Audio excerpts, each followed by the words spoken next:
Hey, this is John from Snap-on John 100, and I just wanted to show you a pack that I put together.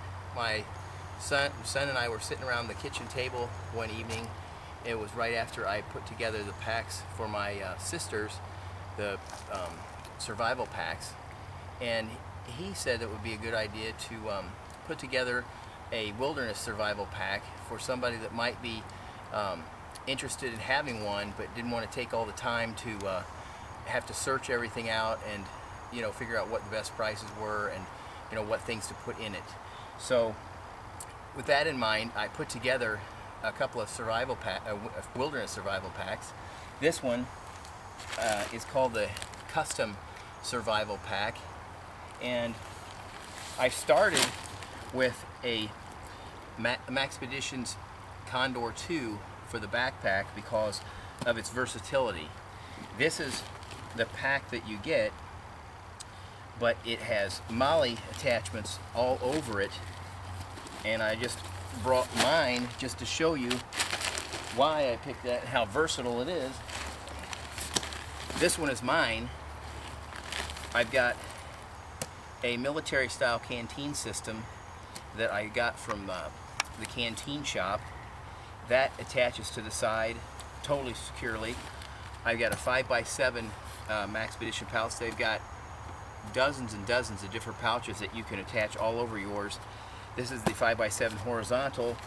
Over here is the 5x7 vertical.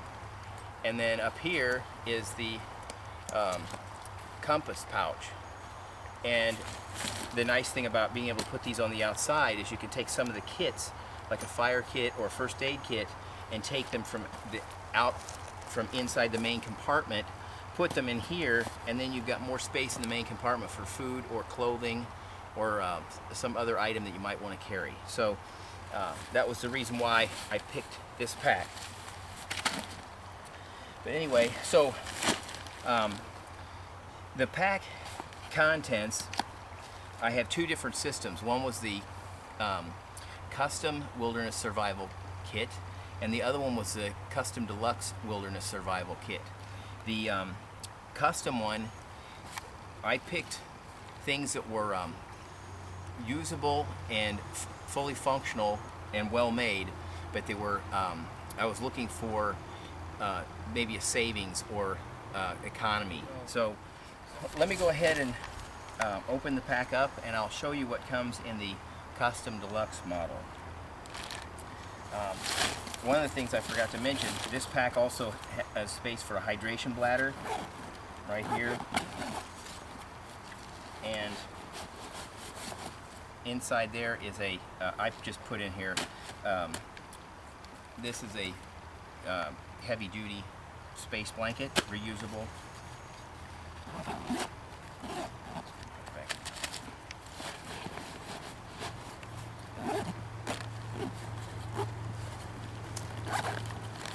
Alright, now,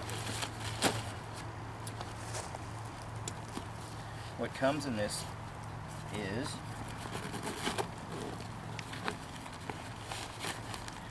the system I use is I went with Dave Canterbury's 5 C's of survivability, and then expanded on that for extra comfort items that somebody might want to have, like a first aid kit.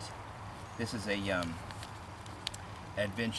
Adventure Medical ultralight first aid kit, and then the fire kit I put together is a Bic lighter, jute twine, a strike force. This is a ferrocerium rod, and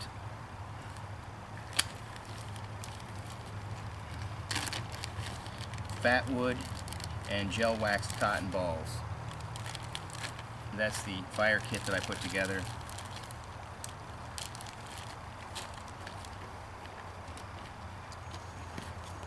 And the other outside pocket comes with a 2-person emergency survival blanket. I'm sitting on the the tarp that goes in it, I've got one in here in a package. 3 pairs of nitrile gloves. I didn't put regular leather gloves in there because that was kind of like putting a pair of shoes in a survival kit and hoping that it worked for the person. Everybody's got a different size hand, and that's kind of a personal item, so I would recommend putting a pair of leather gloves in there. But I did put, these are pretty much one size fits all, and this is something if you got to keep your hands sanitary or something, like if you're cleaning game or getting into something that you want to make sure your hands stay clean, that's what they're for. A cotton bandana, and this is a star flash signal mirror, a Silva Ranger compass,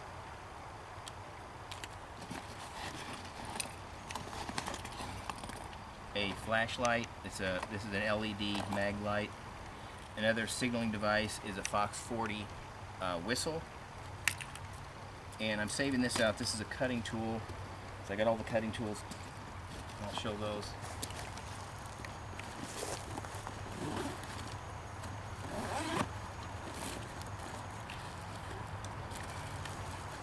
Alright, I picked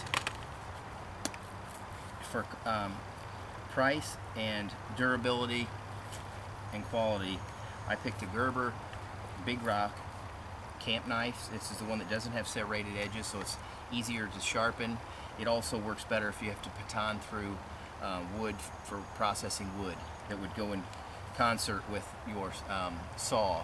Instead of having an axe in here, I opted for the folding saw and a heavy knife. So this is the Gerber Big Rock camp knife, full tang construction. It's very solid knife. The fit and finish is excellent on it, and so that's what I picked for this. The backup knife is a Swiss Army knife. The one I picked has a really nice saw on it, so if you need to make notches for triggers for traps or anything like that, or what I use that saw for most of the time is if I'm making a bow drill setup to cut the notch out. This also has an awl with a sewing eye. So between the awl with the sewing eye, the saw, and then it's got a really large main blade. That's why I picked this particular model. And then the Gerber slide saw, for the price, is phenomenal. It's one of the best saws out there for the price. So this will axe as this would be instead of having an axe with you. So those are the cutting tools. This is the tarp. It's a 7x9 tarp, and I also added 2 3mm 42-gallon garbage bags. So between the emergency survival blanket, the other heavy-duty survival blanket, these 2 garbage bags, and this tarp, you can put together any kind of sheltering system pretty much you want. And what will help you out with that is I got a roll of Gorilla brand duct tape in here, and 100 feet of paracord. So you can use, in conjunction with the duct tape and the paracord, you can do things like you can make a tube tent by cutting the bottoms out of both of these and duct taping them together, and then with the rope you can fashion a tube tent. You can wrap up in your emergency survival blanket, and then that one heavy-duty survival blanket, you can use that one. You can use this one for lying on, and then use the tarp for a roof of the shelter, depending on how you want to set it up. I made this so it was extremely versatile as far as the sheltering system you want to set up. For water and cooking, a Nalgene bottle, 32 ounce, and a stainless steel nesting cup. And that is it. Now for the custom deluxe kit, I upgraded some things. So the cutting tools, I substitute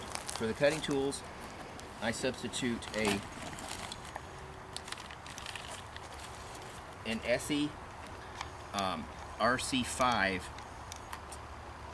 Pilot's survival knife.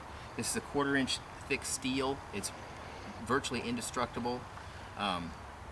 It's got a divot in there to act as a socket for a bow drill. It just totally fantastic knife. It fits great in your hand. It's got a glass breaking pommel here. This was designed for the SEER team in the Air Force for their survival knife.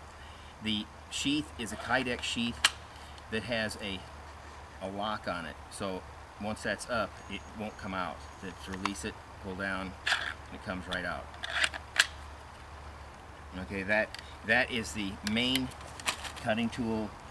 For a backup knife, I selected the Mora Bushcrafter Triflex. It's got laminated, it's a Swedish laminated steel, and this is a thinner blade. It's got a Scandi grind, and it's phenomenal for fine cutting chores, for cooking, slicing, also fine carving tasks. Where this one excels in chopping or like batoning. If you have to process a lot of firewood, you could go through a ton of firewood and not even hurt that blade at all. The other, the folding saw I picked for this is the Bako Laplander. This is also Swedish. This is pretty much considered the finest folding saw that we can pretty much get anywhere. And so I picked that for this kit. It's got a locking button, so it locks closed and it locks open. Okay. And lastly, I picked a Leatherman Wave multi-tool for it's got the saw and all the other specialized tools. So those are the cutting tools I picked for that. Now instead of the emergency space blanket, I substituted emergency space bivy. So this is like an actual little sleeping bag that you can actually get into. So I substituted that. Also, in addition to this light, I added a Princeton Tech Byte headlamp. So you've got a headlamp for hands-free, and then you've got the regular one, so that you've always got a light depending on if one of the batteries runs out.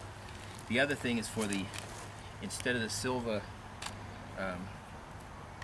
guide compass, I substituted a Silva Ranger compass.